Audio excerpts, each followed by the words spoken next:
তো বন্ধুরা আজ আমরা ছোট বাটা মাছ দিয়ে শোল মাছ ধরবো। তো আপনারা ভিডিওটাকে দেখবেন পুরো। এবার আমরা ভাবছি এই সাইডটা দিয়ে বন্ধুরা পেতে আসা যাক। এই আমাদের হাত ছিপে বাটা মাছ গেথা আছে, পুরো ভাসানো। তো এবার আমরা এটাকে ফেলে নেব এখানে।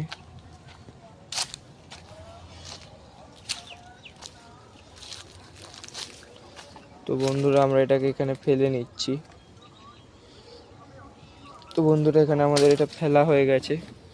তো আপনারা দেখতেই পাচ্ছেন এখানে ফেলা হয়ে গেছে আমাদের। বা শোল মাছ আসবে এখানে, আপনারা ভিউটা একবার দেখে নিন।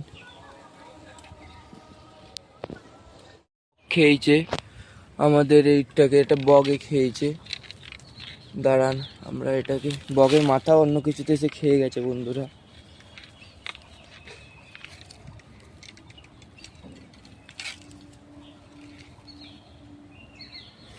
এবার কিভাবে পেঁচিয়েছে।